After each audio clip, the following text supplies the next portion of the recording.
What's up, you guys? We're back for our Sunday games wrap up. In this first one, we're going to be going through our Knights and our Dragons game. And we have our unlikely superstar of the game, Jayden Bradley.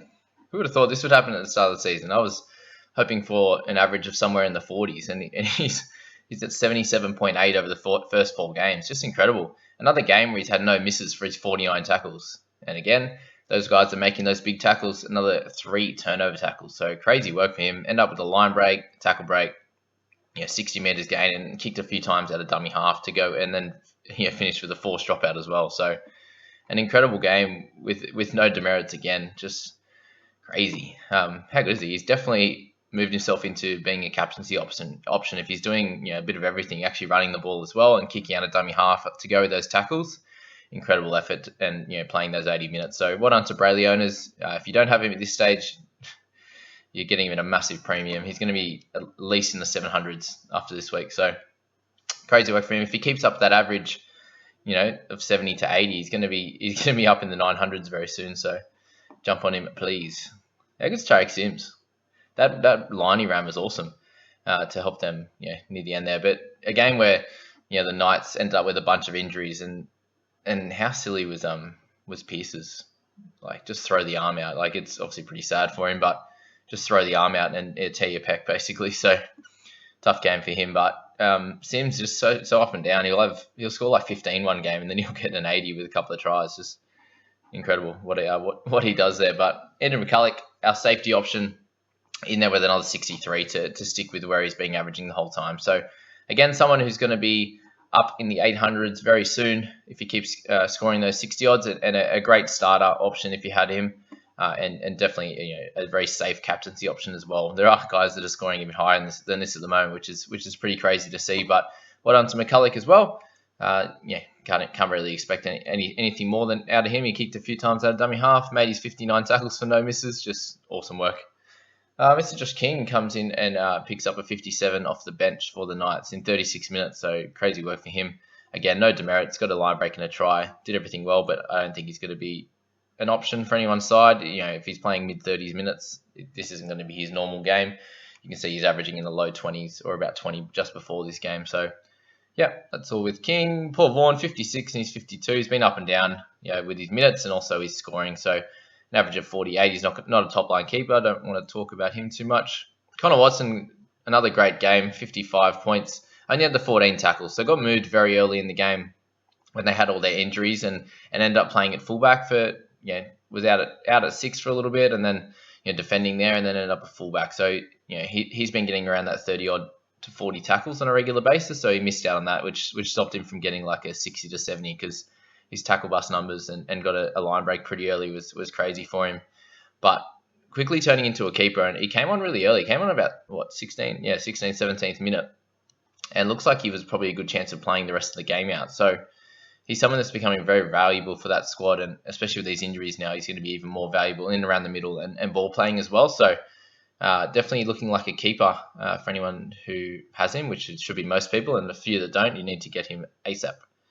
Saifidi, 53, ended up playing the full 80 minutes with all the injuries they had. So a bit annoying that he only got 53 for playing the full 80. You'd expect, you look at Payne Haas when he plays the full 80, he's getting 80s and stuff like that. So for Saifidi to only have a couple of missed tackles and a penalty to only get 53 was a bit sad. But if you've got him, you're happy with his 53. Shibasaki in the centres did all right, 53, but again, not an option in there because he's going to be in now the squad.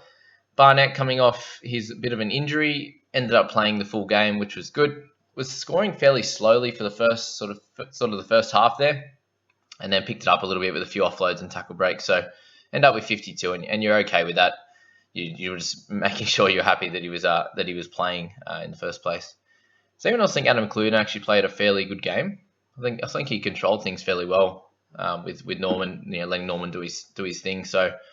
Yeah, good start for him in his first game at halfback this year, covering for Ben Hunt, but he's only going to be a short-term option in the halves there.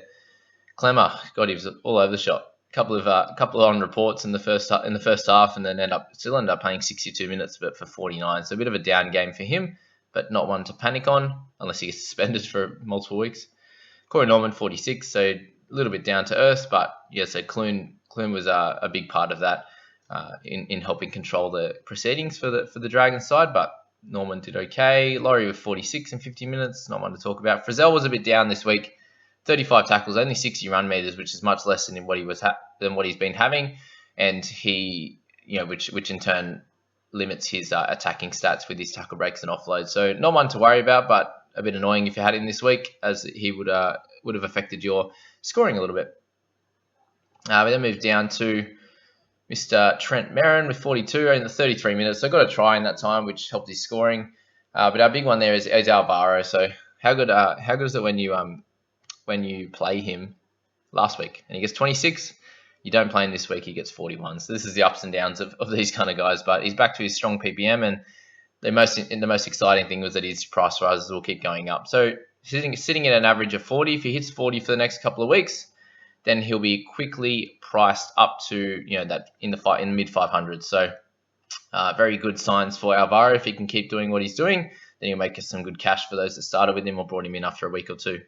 So good stuff for Alvaro. Dufty with 37 was very, very light on the first half, and then improved a little bit. But again, he's not a great option in the wing fullbacks. Tyrell with 35 in his 39 minutes. So only came on in the back end after his first stint of 23 in his 26 minutes. So a little bit annoying for him. He's getting close to his peak right now.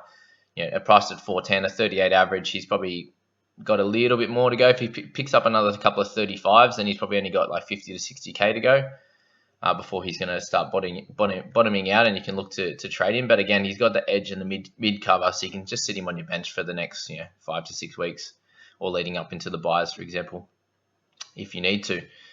Suaso, Kerr, not options. Heim or Hunt, another low score. So if you bought him in chasing those points, he did have a try that was disallowed that probably could have been. So that was annoying. But 25. He's not going to be a great option. If he's playing on the wing, I said there's not many of those guys that are great options unless they're getting 180 meters and plenty of tackle breaks. Then that's not them. But Lomax picks up the lower score, and he should drop a little bit in cash. So I was actually tempted to bring Lomax in just because he's the premier gun with Bradman Best.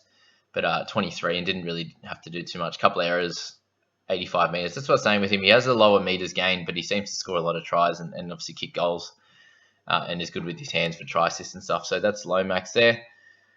Tex Hoy unfortunately got injured. He's going to be a trade out in the next bunch of weeks with Ponga coming back. So it was annoying that he couldn't get his last big price rise out of him. But 18, if you played him like our People's team did, then that's unfortunate. But that's about all there, with Cody Ramsey getting a 9, so he's been bad for anyone who's brought him in, unfortunately.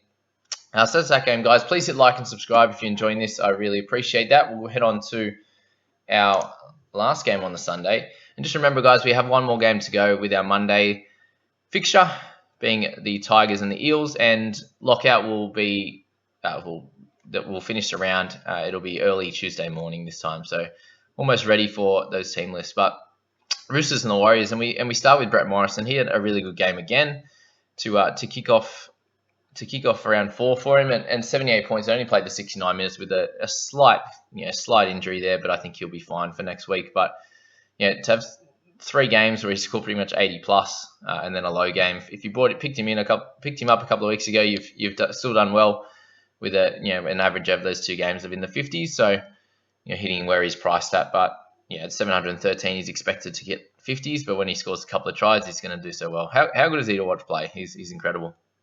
Angus Crichton, why were people thinking about trading him out? Yes, he got 53 the week before, and of course, captained him last week when he didn't go as well, but picked up 70 this week. And try saver, turnover tackle, 4 offloads, 4 tackle breaks, 206 meters was awesome. So exactly how we thought he was going to be used at the start of the season, and we're happy with his 63.7 point average over his 3 games of play. Well done if you have him. If you traded him, very, very silly. Now, Butcher, 65, so came in for Tupanor when he went down injured, unfortunately, with HIA, and Butcher's always someone that scores well, hence he's got a 568k price tag when he plays off the bench solely until there's injuries and stuff. But he did well. Tohu Harris scored a try off a nice RTS grubber and picked up 61 points. So well done to Tohu. 42 tackles, 2 tackle breaks, turnover tackle, 110 meters. Just does that every week. And 61, 63, 62 points as a standard is Tohu's best. So he's definitely a great option. over the next bunch of weeks, priced at that 800 mark, and his price isn't going to be changing up or down very regularly at all, but he's definitely a great option for anyone you need to upgrade. Teddy was 60, so just did a bit of everything. 250 metres, got the try assist, just done it all, and did exactly what you'd want him to do. Priced at, at his 860, he's priced in around that 66, 67 average, so he's been fairly close to that over the first bunch of weeks without having a crazy 90 or 100 week. So you're quite happy with what Teddy's doing at this stage. Bunty Afoa, big game, 58 minutes, 57 points. So I think they're really happy with his output, so they kept him on there. He's run the ball hard, obviously tackled well with no missed tackles. So well done if you decided to pick him up a couple of weeks ago, but still don't think he's a great option to bring in at this stage. We've all got a bunch of mids and edges in our squads now, so I don't think we need him. Hutchison did pretty well with 54, 400k. Is he an option? Yeah, possibly. But again, when you price at that 400k, you've got to score in the mid 40s to 50 to be able to be worth bringing him in and then trading him out later. So that's something to think about. And he's going to be up in closer to 440 or so after this week. So I'll have to check his break even, but he'll be increasing his price off that 54. Isaac Liu, Leeson Armour, 49 in 48 minutes. I think there was a play there. He got 3 or 4 tackle busts in one go. So they were the bulk of his stats there. But if you picked him up at the start of the year at 360, you've done a great job, and you're making plenty of cash for him there. And well done, you can just keep him there, averaging 48. So he's quickly going to be up in the 500s and heading towards 600s if he keeps this up. Sean O'Sullivan, 48 in his time on the park. So again, 4 tackle breaks, just a little bit of everything. A couple of forced dropouts, 1 missed tackle, only the 1 demerit, which is great. Did really well, and if he's continuing to score that, he's going to make some good cash for your squad. Josh Morris, Wade Egan with 47, so a little bit down on his previous output, but still going to be making some cash for you at this stage. Looking to get him in around the 600k mark or so, and then you can probably move him on eventually. Sam Walker was an option people were talking about instead of O'Sullivan, or in conjunction with O'Sullivan, and he delivered exactly what you wanted. There wasn't the flair that you've seen in his younger age group stuff, but completely did a job. Only missed 2 tackles, just did a little bit of everything. Got a try assist, kicked a goal, 3 tackle breaks, tackles, run meters, kick meters, did a bit of everything. So 44 is a great start to his price rises, and you can play him as a scorer in your squad as well. With him and Hutchison sort of splitting the kick meters and stuff there. Takiaho, a little bit annoying. Still kicked 3 goals at 63 minutes for 42 points. So 4 missed tackles, 3 errors in there, which is very annoying. But I wouldn't be thinking about him as a trade out option right now. I think you just got to wait and see. He still kicked goals, which is good. So he's just going to be that up and down guy at this stage. He's going to have the big minute games very soon and do really well, and then have some lower ones as well. But there you go. I traded in Joey Manu this week. Has anyone else seen him drop the ball over the line like he did in the start of the game? Like, is that just how it works when you bring someone in and then they just do something out of the ordinary? But that was unfortunate. That would have netted him a bunch of stats there. But I think the next set he missed 2 tackles as well. So beautiful. Just for one, I think he had him at like -2 or -3 to start the game in the first 10 minutes. I was like, oh, this is great. But recovered nicely. Got a try assist. Just did a bit of everything. 150 run meters is great, because when he's doing that, he's going to get a few tackle breaks, etc. So definitely a keeper in the centres. I'm happy with that pickup for this start. People are talking about Lussick, and if he's going to play 63 minutes, he's going to be a decent option. But we also have so many hookers at the moment, I wouldn't be thinking about him.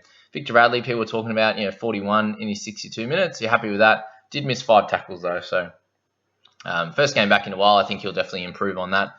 But I'd still be giving him a few weeks before you're thinking about picking him up. Code Nicarima, unfortunately, we talked about him as being a decent buy this week, and so up against the Roosters meant for not being an amazing game for him. 6 missed tackles with the types of runners that they've got at him, with 1 try assist and a couple of goals. So in these games where they get beat fairly heavily, he's not going to score as well, but then he's going to have his big 70 to 80 point game. So take the good with the bad, and you're looking at a 50 average there. RTS was 34. Little bit annoying that he didn't go amazing, but he did get a line break. He did get a try assist, so he's in the play, right? He's making 190 meters. Just had his 5 tackle breaks, but 3 missed tackles, 2 errors, and a penalty there. A fair few demerits, but if you look at his first 4 games, he's averaging 49.8. When he's priced at 47, that's keeper level. So try not to stress too much about RTS. Eli Katoa scoring really low and you're losing plenty of cash.